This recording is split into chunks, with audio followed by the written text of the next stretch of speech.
दयानंद शिक्षण संस्था लातूर आजच्या गतिमान स्पर्धेच्या विस्तीर्ण अवकाशात गरुड भरारी घेण्यासाठी विद्यार्थ्यांच्या पंखात गुणवत्तेचं बळ आणि विचारांना विद्वत्तेची धार असावी लागते।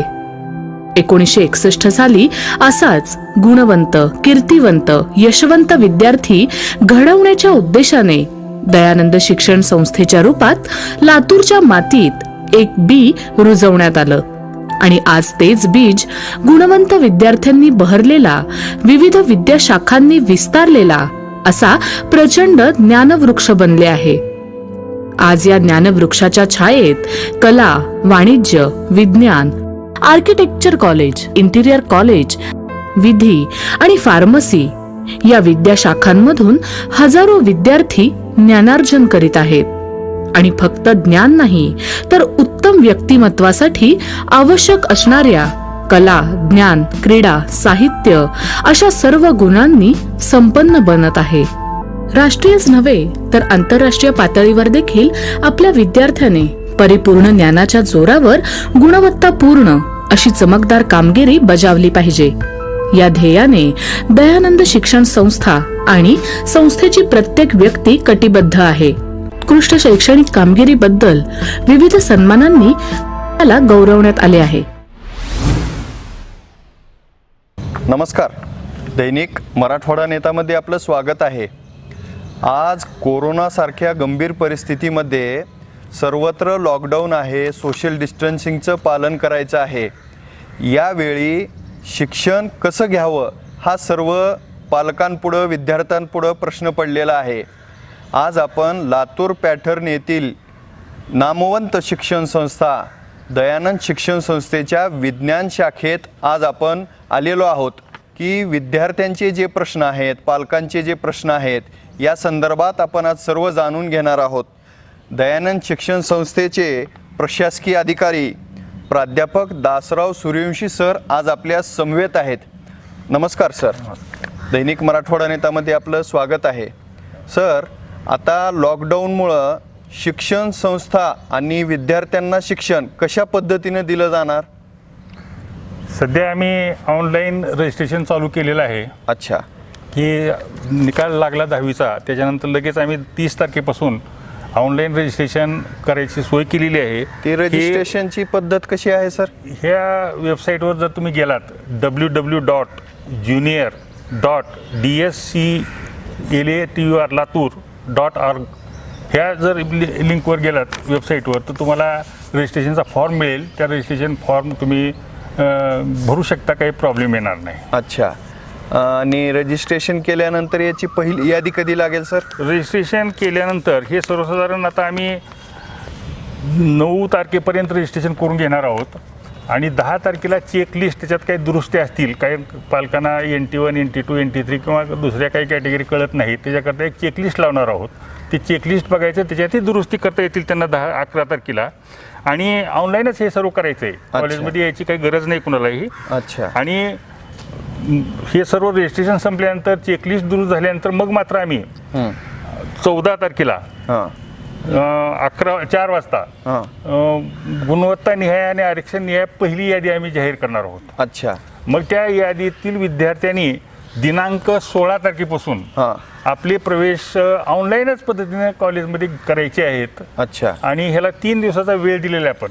अच्छा, म्हणजे 16, 17 आणि 18 ह्या 3 दिवशी तुम्ही ऑनलाईन पद्धतीनं कॉलेजमध्ये प्रवेश घेऊ शकता। तुमच्या आवडीनिवडीनुसार तुम्हाला CET करायचंय, CET, नीट करायचंय, नीट, म्हणजे जे ग्रुप तुम्हाला निवडायचा आहे त्या पद्धतीने तुम्हाला प्रवेश मिळेल, काही अडचण येणार नाही। सर, लॉकडाऊन नंतर भविष्यात जर सरकारने हे सगळे शिथिलता आणली तर आता विद्यार्थ्यांना सुरुवातीला आपण शिक्षण कसं देणार आहात? सध्या विद्यार्थ्यांना आपण शिक्षण ऑनलाईन पद्धतीनेच देऊ लागले। सध्या आमच्या 11वी 12वीचे विद्यार्थी गेलेत, त्यांना जवळपास आम्ही 14 मे पासून ऑनलाईन चालू केलेलं आहे आणि काही प्रॉब्लेम नाही। विद्यार्थी घरी बसून चांगलं शिकतायत। त्यांना सर्व जे आम्ही क्लासरूम टीचिंग असताना ज्या फॅसिलिटीज देत होतो त्या सर्व फॅसिलिटीज आम्ही आता सध्या त्यांना ऑनलाईन पद्धतीने देतोय। उदाहरणार्थ सांगायचं झालं तर आम्ही वर्कशीट कॉलेजमध्ये सोडून घेतो दरवर्षी, पण यावर्षी आम्हाला ते कॉलेजमध्ये विद्यार्थी येऊ शकत नसल्यामुळे आम्ही त्यांना PDF च्या माध्यमातून वर्कशीट देतोय। ते घरी विद्यार्थी सोडवतात आणि ग्रुप केलेत आम्ही प्रत्येक डिव्हिजनचे. त्या अच्छा. ग्रुपचे जे टीचर आहेत त्यांचे सुद्धा नंबर आम्ही विद्यार्थ्यांना कम्युनिकेट केलेले आहेत. अच्छा. आणि ज्यावेळेस आता हे विद्यार्थी आमच्या 11वीचे प्रवेश घेतील, लागलीच त्यांना आम्ही युजर्स नेम आणि पासवर्ड देणार आहोत, जेणेकरून ते लगेच इमिजिएट आपला ऑनलाईन टीचिंग लर्निंग प्रोसेसमध्ये येऊ शकतील आम्ही इमिजिएट दुसऱ्या दिवसापासून. भविष्यात जर सरकारनं लॉकडाऊनवरील निर्बंध उठवले तर आपलं फिजिकल क्लास चालू होतील का? होतील ना. ज्यावेळेस शासन आम्हाला परवानगी देईल किंवा तुम्ही आता क्लासरूम टीचिंग चालू करायला काही हरकत नाही, त्यावेळेस ह्याच विद्यार्थ्यांना आम्ही क्लासरूम टीचिंगमध्ये प्रवेश देणार आहोत. आणखीन जर कुणाला वाटलं किंवा आम्ही खूप दूरचे आहोत, लातूरला गेल्यानंतर काय होतंय की, तर त्यांना दुसरं सुद्धा ऑप्शन आम्ही ठेवलेलं आहे की त्यांनी ऑनलाईन वर्षभरही शिकू शकतील. अच्छा. आणि म्हणजे दोन्ही पद्धतीने आम्ही दिलेल्या आहेत. दोन्ही पद्धतीने आम्ही शिकवणार आहोत. तेवढी संख्या आहे का तर? हो, आमच्याकडे 12 डिव्हिजन आहेत. एकूण 6 ग्रँटेडच्या डिव्हिजन आणि 6 नॉन ग्रँटच्या डिव्हिजन आहेत. तसंच ह्याच कॉलेजमध्ये आणखीन सेल्फ फायनान्स सुद्धा सायन्सचं ज्युनियर कॉलेज आहे. त्याच्यामुळं विद्यार्थी क्षमता भरपूर आहे कॉलेजमध्ये, काही अडचण येणार नाही. आता पालकांना आणि विद्यार्थ्यांना प्रश्न पडलेला आहे की बाबा ऑनलाईन कसं शिकायचं, काय करायचं, ज्या पद्धतीनं कॉलेजमध्ये शिकवलं जातं त्या पद्धतीनं शिकवलं जाणार का? अगदी आपण काय केलंय, आता हे मायक्रोसॉफ्ट ॲपच्या माध्यमातून आपण शिकवतोय. अच्छा. प्रत्येक पिरियडला शेवटचे 10 म्हणजे प्रत्येक पिरियड आमचा 1 तासाचा आहे. शेवटच्या 10 मिनिटात विद्यार्थी त्यांच्या जर काही डिफिकल्टी असतील तर ते विद्यार्थ्यांना प्राध्यापकांना डायरेक्ट विचारू शकतात, वर्गामध्ये विचारल्यासारखंच. अच्छा. आणि आता त्याच्यापेक्षा दुसरा फायदा किंवा वर्गात विचारताना काही विद्यार्थ्यांना थोडंसं म्हणजे हेजिटेशन वाटत होतं किंवा विचारावं का नाही की, पण आता घरून ते सहज विचारू शकतात आणि प्राध्यापक आमने सामने त्यांना उत्तर देऊ शकतात, काही अडचण नाही. 12वी विज्ञान शाखेमध्ये दयानंद शिक्षण संस्थेच्या निकालासंदर्भात आपण थोडक्यात माहिती द्यावी. हां, नक्कीच. दयानंद विज्ञान महाविद्यालय यांनी खरं तर लातूर पॅटर्न घडवलेला आहे. कारण आपल्याला माहीतच आहे की 1988, 89, 90, 91, 92 या सलग 5 वर्षामध्ये दयानंद विज्ञान महाविद्यालयाचा जो विद्यार्थी आहे तो महाराष्ट्रामध्ये प्रथम आलेला आहे. नावच सांगायचे झाले तर 1988ला सुलभा पाटील संबंध महाराष्ट्रामध्ये प्रथम आली. त्यानंतर 1989ला रवी मंत्री राज्यातनं प्रथम आला. त्यानंतर 1991ला अविनाश अघोर सर्वप्रथम आला. आणि आत्ताचं रिसेंट उदाहरण सांगायचं झालं तर किरण धायगुडे नावाचा विद्यार्थी 2018 साली पूर्ण महाराष्ट्रात प्रथम आला. महाराष्ट्र शासनातर्फे त्याला 1 लाख रुपयेचं बक्षीस पण मिळालं. त्याचबरोबर दुसरासुद्धा आमच्याच महाविद्यालयाचा होता, रसिका मुंडे नावाची विद्यार्थिनी. तिला 50,000चं बक्षीस देऊन महाराष्ट्र सरकारने तिचा सत्कार केला. त्याबरोबर पालकांचासुद्धा सत्कार केला. असं हे दैदिप्यमान असं यश देणारं हे महाविद्यालय आहे. एवढंच नव्हं तर सध्या आपण पाहता CET, नीट, JEE या परीक्षांना खूप महत्त्व आलं आहे. या परीक्षेमध्ये सुद्धा या महाविद्यालयाचा विद्यार्थी पूर्ण महाराष्ट्रात प्रथम आला. कोटेच्या नावाचा विद्यार्थी 2010 साली 200 पैकी 199 गुण घेऊन पूर्ण महाराष्ट्रात प्रथम आला. याचबरोबर दरवर्षी या महाविद्यालयाचे विद्यार्थी कधी पहिले, कधी दुसरे, कधी तिसरे येत असतात आणि महाविद्यालयाबरोबर स्वतःचंही नाव त्यांचं होत असतं. एवढंच नव्हे तर UPSC सारख्या परीक्षेमध्ये सुद्धा आमच्या महाविद्यालयाचे विद्यार्थी मागे नाहीत. कोटलवार नावाचा एक विद्यार्थी आहे जो सध्या परदेशामध्ये IFSC मधून तो तिथे राजदूत म्हणून काम करतोय. अशा पद्धतीने दैदिप्यमान असं निकाल देणारं हे महाविद्यालय आहे. असं म्हटलं तर वावगं ठरणार नाही आहे की लातूर पॅटर्न दयानंद विज्ञान महाविद्यालयाने केला. आमच्या महाविद्यालयाचे आदरणीय प्राचार्य पुरोहित सर असतील किंवा प्राचार्य दरगड सर असतील, लड्डा सर असतील, देशमुख सर असतील, गोंडगे सर असतील, या सर्व प्राचार्यांच्या काळामध्ये हे विद्यार्थी घडलेले आहेत. आणि त्यामध्ये सगळ्यात महत्त्वाचा वाटा जर कोणाचा असेल तर आदरणीय दासरावजी सूर्यवंशी सर यांचा या सगळ्या यशामध्ये खूप मोठा वाटा आहे. तर सध्याचा रिझल्ट सांगायचा झाला तर मी असं सांगेन की यावर्षी महाविद्यालयाचा निकाल आहे 98.92% निकाल महाविद्यालयाचा आहे. आणि एवढंच नव्हे तर या महाविद्यालयाचे 247 विद्यार्थी विशेष श्रेणीमध्ये पास झालेले आहेत आणि 122 विद्यार्थ्यांना 185% जास्त गुण मिळालेले आहेत. यावर्षीचा विद्यार्थी शुभम विभूते याला 95.84% गुण मिळालेले आहेत. त्याचबरोबर प्रतीक्षा लोमटे या विद्यार्थिनीला 94.92% इतके गुण मिळाले आहेत. तर श्रेयांश हलगे या विद्यार्थ्याला 94% इतके मार्क मिळाले. असे खूप सारे विद्यार्थी आमच्या महाविद्यालयाचे आहेत ज्यांना खूप चांगले गुण आहेत. बोर्डाबरोबरच आमचे विद्यार्थी CET, नीट आणि JEE या परीक्षांची सुद्धा तयारी करत असतात. नीटचा विचार केला तर 2017 साली दराडे वैभव नावाचा आमचा विद्यार्थी 635 गुण घेऊन पूर्ण मराठवाड्यामध्ये प्रथम होता. त्याचबरोबर 2018 साली 588 गुण सारडा प्रज्वल नावाच्या विद्यार्थ्याने घेतले. गेल्या वर्षीचं उदाहरण सांगायचं झालं तर शेप महेश या विद्यार्थ्याला 720 पैकी 630 गुण मिळालेले आहेत.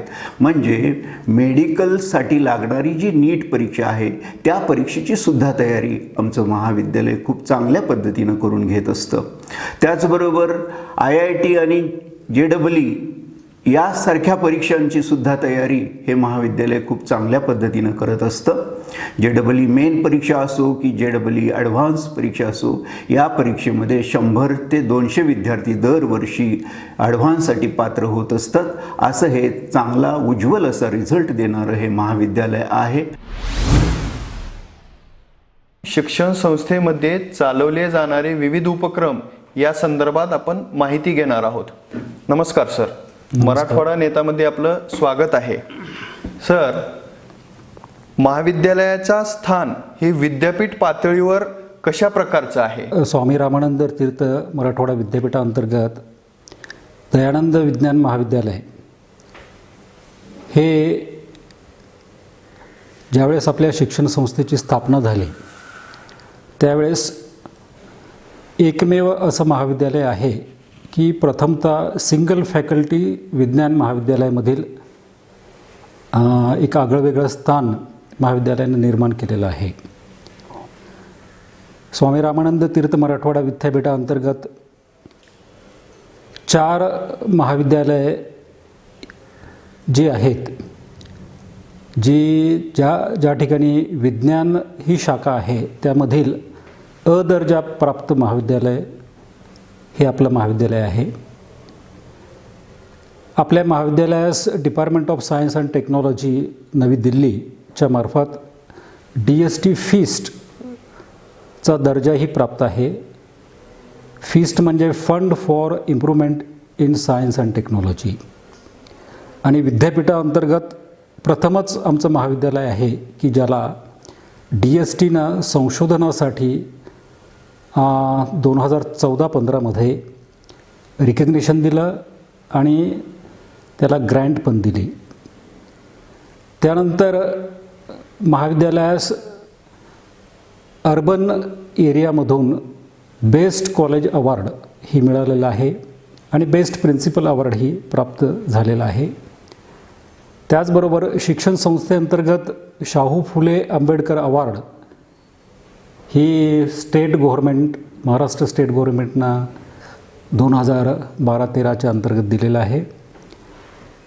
आणि सर्वात महत्त्वाची गोष्ट म्हणजे युनिव्हर्सिटी ग्रँट कमिशनच्या मार्फत म्हणजे विद्यापीठ अनुदान आयोगाच्या मार्फत कॉलेज विथ पोटेन्शियल फॉर एक्सलन्सचा दर्जा महाविद्यालयास प्राप्त झालेला आहे.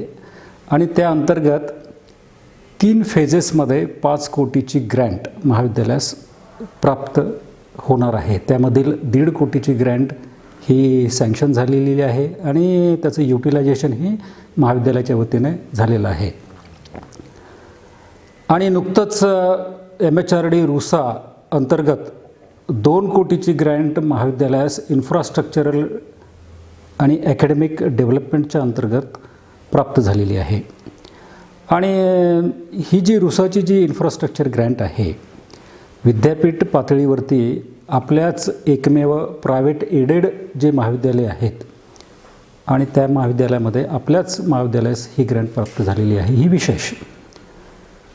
तर अशा विविध ज्या काही ग्रँट्स महाविद्यालयास किंवा दर्जा हे प्राप्त झालेले आहे, त्यामध्ये महाविद्यालय विद्यार्थ्यासाठी, प्राध्यापकासाठी, एकंदरीत कम्युनिटीसाठी, सोसायटीसाठी विविध जे उपक्रम राबवित असतो.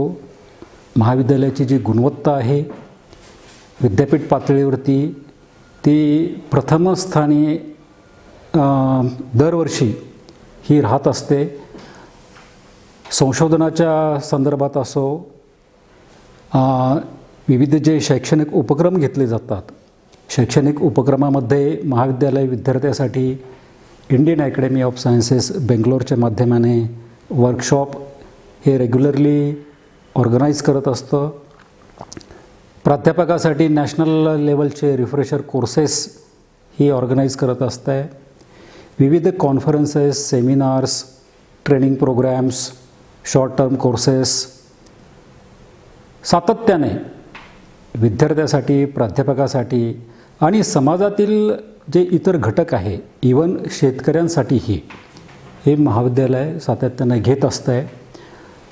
म्हणजे फक्त शिक्षण विद्यार्थ्यांना देणं, विद्यापीठाचा जो काही करिक्युलम आहे तो करिक्युलम पूर्ण करणं हेच करत नसून त्यापुढेही ज्या एक्सटेन्शन ॲक्टिव्हिटीज आहेत त्या एक्सटेन्शन ॲक्टिव्हिटीमध्ये महाविद्यालय हिरारीनं सहभाग नोंदवून एक आगळं वेगळं स्थान विद्यापीठ पातळीवरती निर्माण केलेलं आहे. आणि त्याचाच जो काही भाग म्हणून विद्यापीठानंही जो काही आम्ही ॲकॅडमिक ऑडिट करून घेतो विद्यापीठाच्या अंतर्गत, आमच्या महाविद्यालयास उच्च शिक्षणातील 100% पैकी 94% एवढे गुण प्राप्त झालेले आहेत. आणि विद्यापीठाच्या पातळीवरती प्रथम स्थानी विद्यापीठाच्या यादीमध्ये आपल्याच दयानंद विज्ञान महाविद्यालयाचं नाव हे आलेलं आहे. विद्यार्थ्यासाठी जे कनिष्ठ महाविद्यालयातील विद्यार्थी आहेत आणि जे टॉप 1% बोर्डातील यादीतील विद्यार्थी आहेत त्यांच्यासाठी महाविद्यालय सातत्यानं इन्स्पायर सायन्स कॅम्प हे आयोजन करत असतो.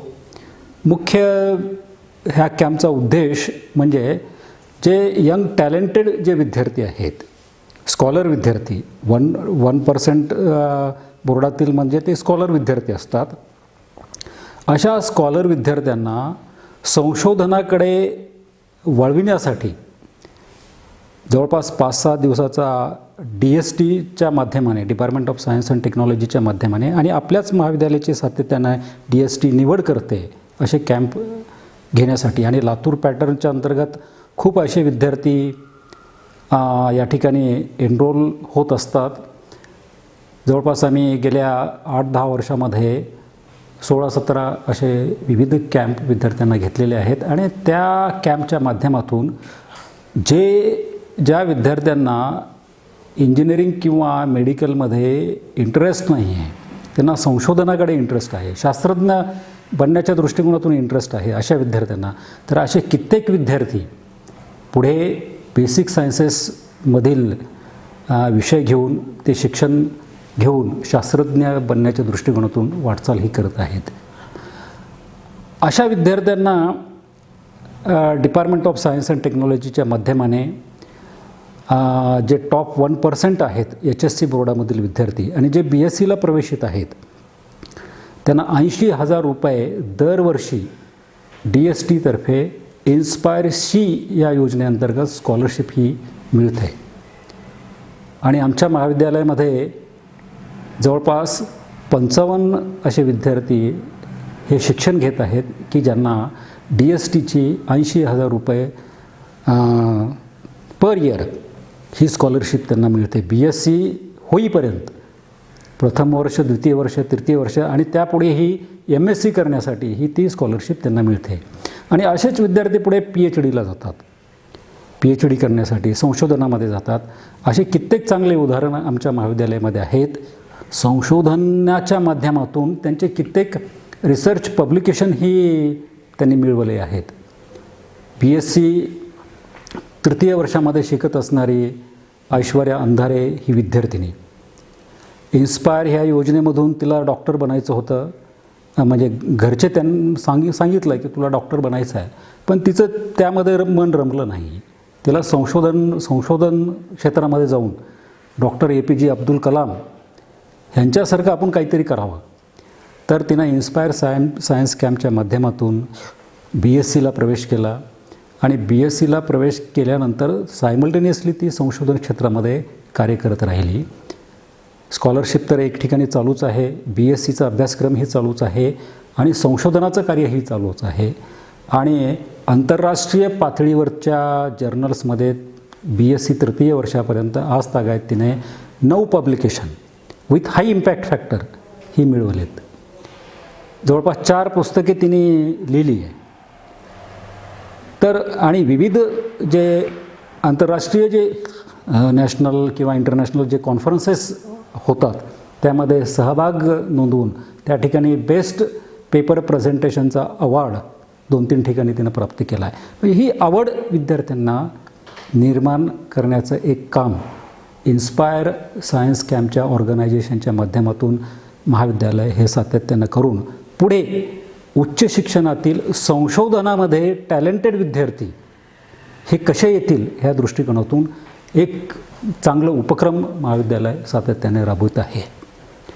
आणि म्हणून हे सर्व जे काही आम्ही महाविद्यालय विद्यार्थ्यासाठी उच्च शिक्षणामधील जे काही उपक्रम राबवत असतो आणि त्याचाच म्हणजे जे रिफ्लेक्शन आहे हे जे काही महाविद्यालयाला जे प्राप्त झालेले आहे, म्हणजे A ग्रेड असेल, college with potential for excellence असेल किंवा DST फीसचं रिकग्नेशन असेल किंवा रुसाची ग्रँट असेल, बेस्ट कॉलेजचं अवॉर्ड असेल, तर हे सर्व त्या रिफ्लेक्शनमधून हे आम्हाला प्राप्त झालेलं आहे. म्हणून एक विद्यापीठ पातळीवरती एक आगळंवेगळं स्थान महाविद्यालयाने आज तागायत हे टिकवून ठेवलेलं आहे. उच्च शिक्षणातील अभ्यासक्रम व उपक्रम आपल्या महाविद्यालयात कशा पद्धतीने राबवले जातात? एक तर मी पहिल्यांदा सांगितलं की आपलं महाविद्यालय हे सिंगल फॅकल्टी सायन्स महाविद्यालय आहे आणि विज्ञान शाखेतील प्रामुख्याने BSc कॉम्प्युटर सायन्स, त्यानंतर जवळपास 6 पोस्ट ग्रॅज्युएट अभ्यासक्रम, त्यामध्ये MSc chemistry, MSc microbiology, MSc biotechnology, MSc computer science, MSc physics आणि MSc मॅथमॅटिक्स हे अभ्यासक्रम, हे 6च्या 6 अभ्यासक्रम जे आहेत PG सेक्शनमधले ते विनाअनुदानित तत्वावरती आहेत आणि हे सर्व अभ्यासक्रम उच्च शिक्षणातील आम्ही राबवत असतो. त्याचबरोबर महाविद्यालयामध्ये 4 मान्यताप्राप्त विद्यापीठाच्या मान्यताप्राप्त संशोधन केंद्र आहेत 4 विषयामधील. त्यामध्ये फिजिक्स, केमिस्ट्री, मॅथमॅटिक्स आणि मायक्रोबायोलॉजी ह्या विषयामध्ये आणि PhDसाठी ही विद्यार्थी या ठिकाणी कार्यरत असतात. जवळपास महाविद्यालयातील जे काही प्राध्यापक वृंद आहे 20 प्राध्यापक वृंद हे रिसर्च गाईड म्हणून आपापल्या विषयामध्ये काम करतात. त्यांच्याकडे PhD करण्यासाठी विद्यार्थी, त्याचबरोबर MPhil करण्यासाठी हे विद्यार्थी हे प्रवेशित असतात आणि एक संशोधनाचंही चांगल्या प्रकारचं कार्य महाविद्यालयामध्ये चालू आहे. उच्च शिक्षणातील सर्वात महत्त्वाचा घटक तोच आहे की संशोधन. जसं मी सांगत होतो, डिपार्टमेंट ऑफ सायन्स अँड टेक्नॉलॉजीच्या माध्यमाने महाविद्यालयामध्ये inspire faculty awardee doctor Mahadev Pandage म्हणून हे कार्यरत आहेत. एकमेव आपलं महाविद्यालय आहे विद्यापीठातील की या ठिकाणी की डिपार्टमेंट ऑफ सायन्स अँड टेक्नॉलॉजीनं इन्स्पायर फॅकल्टी अवॉर्डीची मान्यता दिली आणि त्यासाठी त्यांनी त्या संशोधक विद्यार्थ्यास 1 कोटीची ग्रँट दिलेली आहे. त्याचबरोबर डॉक्टर महादेव पंडगे यांना SERB DSTची एक वेगळी शाखा आहे, science and engineering research board म्हणून. तर त्या शाखेअंतर्गत ही 26 लाखाची ग्रँट संशोधनासाठी प्राप्त झालेली आहे. तर DST नसेल तर UGCच्या वेगवेगळ्या योजनेअंतर्गत महाविद्यालयास भरपूर अशी ग्रँट प्राप्त झालेली आहे आणि त्या अंतर्गत college with potential for excellence असेल, करिअर ओरिएंटेड कोर्सेस असतील किंवा जनरल कॉलेज डेव्हलपमेंटच्या ज्या काही ग्रँट्स असतात आणि ह्या सर्व ज्या काही ग्रँट्स आहे महाविद्यालयाच्या भौतिक सुविधा असेल किंवा शैक्षणिक क्षेत्रामधील जे काही उपक्रम आम्ही राबवत असतो ह्यासाठी चांगल्या प्रकारे त्याचा वापर केला जातो. आणि एकंदरीत महाविद्यालयाच्या ज्या काही भौतिक सुविधा आहे विद्यार्थ्यासाठी, संशोधनासाठी लागणारे जे काही उपकरणं आहेत, इक्विपमेंटल फॅसिलिटी जी आहेत, हे विद्यापीठाच्या तोडीची आहेत. जवळपास 10-12 लाख रुपयांची जी इक्विपमेंटल फॅसिलिटी आहे. काही विद्यापीठामध्ये अशा इक्विपमेंटल फॅसिलिटी आपल्याला पाहाव्यास मिळत नाही, ज्या की आमच्या महाविद्यालयामध्ये आहे. तर उच्च शिक्षणातील सर्व ज्या काही बाबी विद्यार्थ्यांसाठी जे लागतात त्या सर्व बाबी महाविद्यालयामध्ये आम्ही विद्यार्थ्यासाठी, प्राध्यापकासाठी ह्या उपलब्ध करून दिलेल्या आहेत. ऑनलाईन टीचिंग कशा पद्धतीने आहे सर आपली? आता हा सर्वात महत्त्वाचा आणि चांगला प्रश्न सद्यस्थितीला तुम्ही विचारलेला आहे. ऑनलाईन टीचिंग लर्निंग प्रोसेसवरती शासन पातळीवरती, मग तो सेंट्रल गव्हर्नमेंट असो, स्टेट गव्हर्नमेंट असो, विद्यापीठ अनुदान असो व अनुदान आयोग असो किंवा विद्यापीठ असो, त्यांच्या मार्फत ह्या कोविड-19च्या परिस्थितीमध्ये दर 8-15 दिवसाला सर्क्युलर्स विद्यापीठाला किंवा महाविद्यालय पातळीवरती प्राप्त होत असतात आणि प्रत्येक सर्क्युलरमध्ये विद्यार्थ्यांचं शैक्षणिक नुकसान कुठेही झाला नाही पाहिजे हा मुद्दा ते ठळकपणे सांगत असतात. हे विद्यार्थ्यांचं जे काही शिक्षण चालू आहे त्याच्यामध्ये कुठल्याही प्रकारचं ब्रेक लागता कामा नये आणि त्या दृष्टिकोनातून ऑनलाईन शिक्षण, कंटेंट तयार करणे किंवा व्हिडिओज तयार करणे आणि ते सर्व जे आहे, जे इलेक्ट्रॉनिक जे माध्यम आहे त्या इलेक्ट्रॉनिक माध्यमांच्या माध्यमाने विद्यार्थ्यापर्यंत चांगल्या प्रकारे हे कसं महाविद्यालय पोहोचू शकेल ह्या दृष्टिकोनातून ते सातत्याने त्यांनी भर दिला. आणि त्या दृष्टिकोनातून हे ज्यावेळेस कोविड-19 मार्चमध्ये लॉकडाऊनची प्रोसेस सुरू झाली, त्यानंतर शिक्षण संस्थेअंतर्गत शिक्षण संस्थेतील सर्व जी काही महाविद्यालय आहे, शिक्षण संस्थेचे सन्माननीय अध्यक्ष श्री लक्ष्मणजी लाहोटी आणि सन्माननीय सचिव श्री रमेशजी बियाणे यांच्या समवेत एक ऑनलाईन टीचिंग लर्निंग प्रोसेसवरती बैठक झाली आणि आपल्याकडे कुठल्या सुविधा विद्यार्थ्यांना आपण पुरवू शकतो किंवा करू शकतो त्या दृष्टिकोनातून सारासारा विचार करण्यात आला. त्यामध्ये नागपूरची आमची मास्टरसॉफ्टची बेसिक सॉफ्टवेअर जे कॉलेजला प्रोव्हाइड करणारी जी कंपनी आहे त्यांच्या आम्ही कॉन्टॅक्टमध्ये आलो आणि मास्टरसॉफ्टच्या माध्यमाने मायक्रोसॉफ्ट ही मुख्य जी कंपनी आहे ऑनलाईन टीचिंग लर्निंग प्रोसेसमध्ये त्यांचं जे काही ॲप आहे, सॉफ्टवेअर आहे, त्या सॉफ्टवेअरचं नाव आहे टीम्स. तर त्या टीम्सचा उपयोग कशा प्रकारे शिक्षण संस्थेअंतर्गत केला जाईल कारण आमचा सर्व जे काही विद्यार्थ्यांचा डेटा होता तो मास्टरसॉफ्टकडे होता आणि मास्टरसॉफ्टचं लिंकेज हे मायक्रोसॉफ्ट ह्या कंपनीशी असल्यामुळे त्या मायक्रोसॉफ्टचं एकंदरीत आमचं लिंकेज झालं. मायक्रोसॉफ्टच्या माध्यमाने आम्हाला रीतसर हे लायसनिंगही मिळालं. विद्यार्थ्यांचं आम्ही रजिस्ट्रेशन करून घेतलं. प्रत्येक विद्यार्थ्यांचं शिक्षण संस्थेअंतर्गत जी काही महाविद्यालय आहेत सर्व त्या महाविद्यालयामधील प्राध्यापक आणि विद्यार्थी ह्यांचं रजिस्ट्रेशन मायक्रोसॉफ्टच्या टीम्स ह्या ॲपवरती करून घेतलं आणि ते ऑफिशियल केलं आहे. आणि तो टीम्सचा ॲप हा ऑफिशियल आहे. म्हणजे असे कित्येक ॲप बाजारामध्ये आपल्याला आता पाहावयास मिळतात आणि झूमचा जो प्रचलित उपयोग करणारा जो ॲप आहे, पण सुप्रीम कोर्टाचा निर्णय आहे की झूमचा ॲप हा ऑफिशियल तुम्ही यूज करू शकत नाही ऑफिशियल कामासाठी. म्हणजे त्यांनी त्याच्यामध्ये रिस्क फॅक्टर कन्सिडर केला आहे.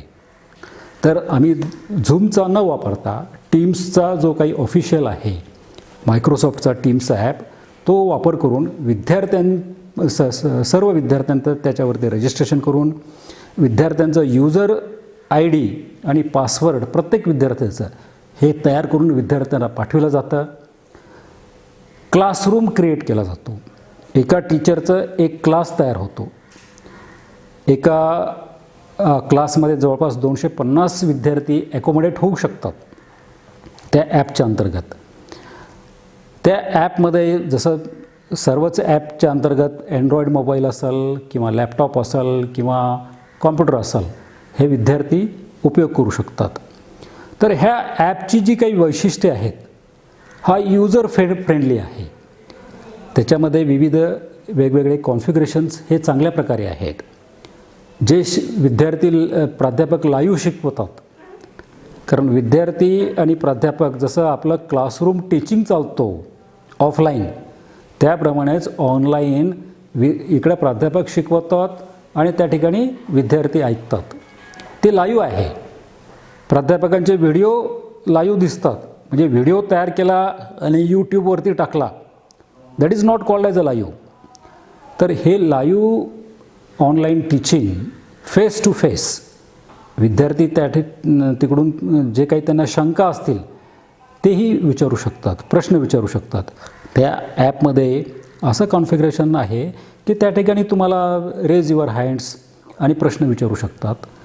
आम्ही असं त्याचं नियोजन केलेलं आहे की जवळपास 1 तासाचा पिरियड असेल शिकवण्याचा प्राध्यापकाचा, तर त्याच्यामध्ये जवळपास 45 ते 50 मिनिट तो अगोदर शिकवाल प्राध्यापक आणि जवळपास 10 ते 15 मिनिट हा विद्यार्थ्याला नंतरचा चर्चेसाठी डिस्कशन जे काही प्रश्न असतील ते प्रश्न विद्यार्थी काय करतील टाईप करून विचारतील किंवा डायरेक्ट व्हिडिओ कॉन्फरन्सिंगच्या माध्यमाने लाईव्ह.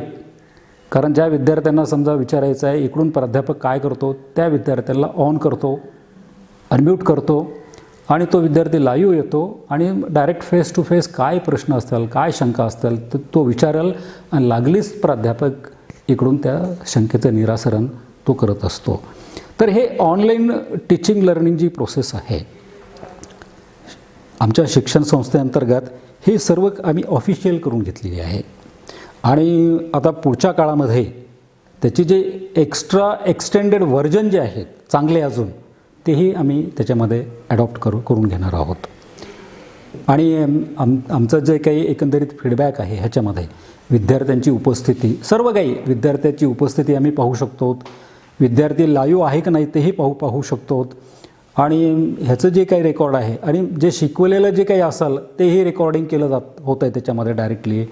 विद्यार्थ्यांना समजा बाय द वे इंटरनेटची फॅसिलिटी अवेलेबल झाली नाही, काही ग्रामीण भागामध्ये अशा अडीअडचणी येतात, तर तो रेकॉर्डेड जो काही लेक्चर आहे तो विद्यार्थी ज्यावेळेस त्यांना इंटरनेटची फॅसिलिटी अवेलेबल होईल त्यावेळेस तो चांगल्या प्रकारे ऐकू शकतो.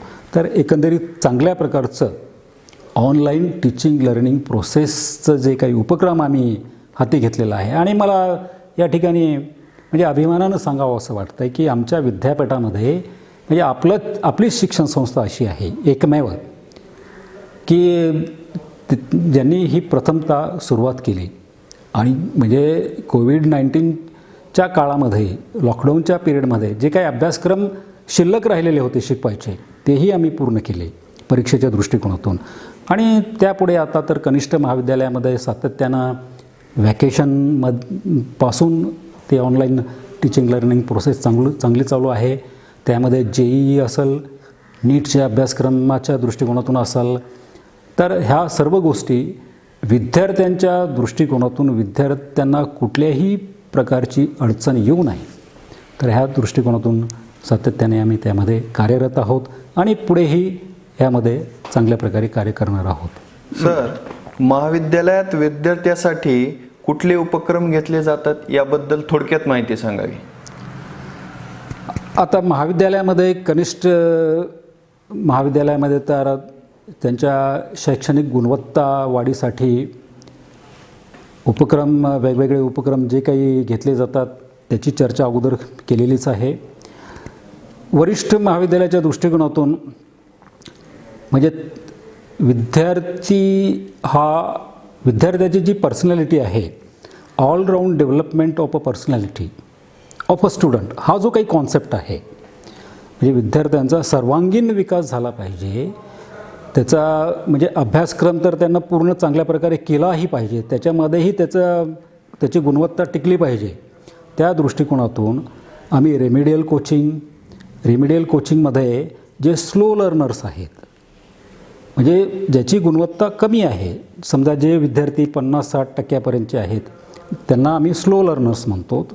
आणि त्यानंतर फास्ट लर्नर्स म्हणजे जवळपास ज्यांची गुणवत्ता 90-95% आहे. BScमध्ये असे विद्यार्थी येतात, आता 96-98% विद्यार्थी चाललेत आमचे, जे की तुम्ही ऐकलं नसेल ह्याच्या अगोदर. तर अशा विद्यार्थ्यासाठी स्लो लर्नर्स आणि फास्ट लर्नरसाठी आम्ही वेगळा टाईम टेबल तयार करून त्यांची गुणवत्ता अजून कशी वाढविली जाते तो एक शैक्षणिक दृष्टिकोनातून उपक्रम महाविद्यालय घेत असतो. जसं की अगोदर मी सांगितलं, इंडियन अकॅडमी ऑफ सायन्सेसच्या माध्यमाने विद्यार्थ्यांसाठी विविध सब्जेक्ट्समध्ये म्हणजे केमिस्ट्री असो, फिजिक्स असो, मॅथमॅटिक्स असो, झोलॉजी असो, बॉटनी असो, त्याच्यामध्ये वर्कशॉप ऑर्गनाईज केले जातात.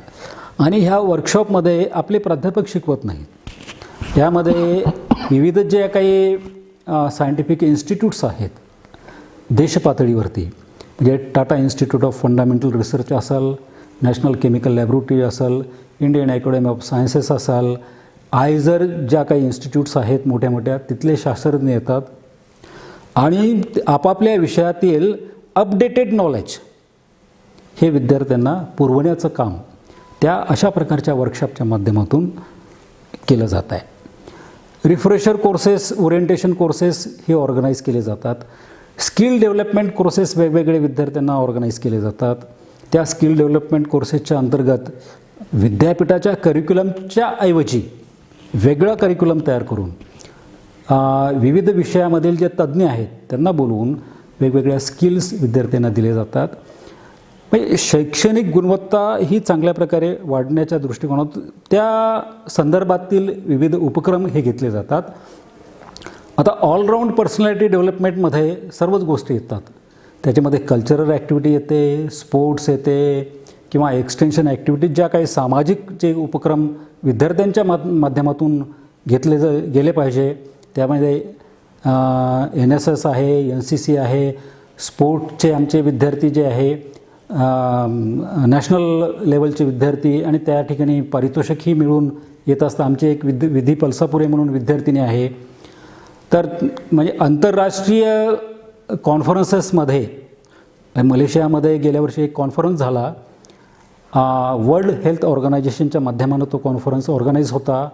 जवळपास 136 कंट्रीजचे डेलिगेट्स विद्यार्थी त्यामध्ये सहभागी होते आणि त्यामधील आमची जी विधी पलसापुरी ही MScची विद्यार्थिनी, तिनंही सहभाग नोंदवला.